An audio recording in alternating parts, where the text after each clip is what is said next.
EMDP అనే కార్యక్రమం చేస్తున్నా తెలుసు కదా మీకు అందరికీ. అంటే entrepreneur mindset development programme దాని పేరు. ఇది వచ్చి సెషన్ 5. ఇంతకుముందు 4 సెషన్లు చేశాము. అంటే మనం ఒక డిజైన్ థింకింగ్ అంటే ఏమైనా నేర్చుకున్నాం. తర్వాత మన ఊర్లో లేదా గ్రామంలో ఏమైనా సమస్య ఉంటే ఆ సమస్యను ఫస్ట్ అంటే ఐడెంటిఫై చేసినాము.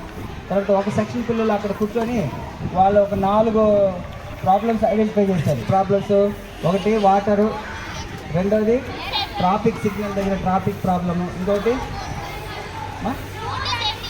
ఫుడ్ సేఫ్టీ, ఇంకోటి సుమశ్రీ, ఇంకోటి ఏమో junk foods, very good, plastic ఇలాగ ఐడెంటిఫై చేసినారు కదా.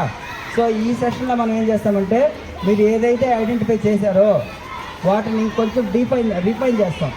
దానికి ఒక ప్రాజెక్ట్ లాంటివి తయారు చేస్తాం. ఇప్పుడు ఉదాహరణకి ప్లాస్టిక్ వాడకూడదు అనేది ఎవరు తీసుకున్నారు ఆ రోజు? ప్లాస్టిక్ వాడకూడదని అన్నారు కదా. మరి ప్లాస్టిక్ వాడకపోతే దాని బదులు ఏం వాడాలి? కాగితాలు కాదు, గుడ్డ సంచులు వాడాలి. క్యారీ బ్యాగ్స్ బదులుగా మనం క్లాత్ బ్యాగ్స్ వాడాలి. సో అసలు క్లాత్ బ్యాగ్స్ వాడాలి అంటే క్లాత్ బ్యాగ్స్ మనమే స్టిచ్ చేయాలి, మనమే కుట్టాలి. దానిపైన మన స్కూల్ పేరు, మీ బ్యాగ్ పేరు వేయాలి. వాటర్ని మనము సేవ్ చేయాలి, పొదుపు చేయాలి.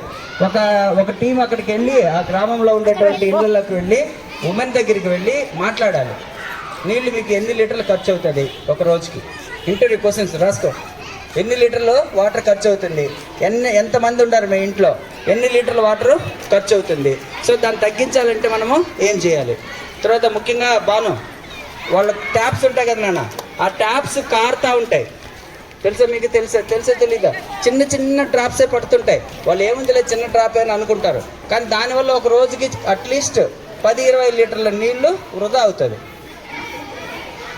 సో దానిపైన కూడా మనము ఒక చిన్న ప్రాజెక్ట్ లాంటి దాన్ని, ప్రోటోటైప్ లాంటి దాన్ని తయారు చేయాలి, ఎలాగ దాన్ని మనం కంట్రోల్ చేయాలి అని.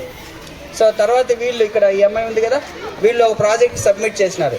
అంటే ఫుడ్ సేఫ్టీ, అంటే డ్రై ఫ్రూట్స్ మాగబెట్టి ఉంటారు. ఆ కెమికల్స్ మాగబెట్టిన డైరెక్ట్గా తీసుకోకుండా ఏం చేస్తారు, దాన్ని డిటెక్ట్ చేస్తారు. దీంట్లో కెమికల్స్ ఉన్నాయా లేవని డిటెక్ట్ చేస్తారు. దానికి ఒక ప్రోటోటైప్ లాంటిది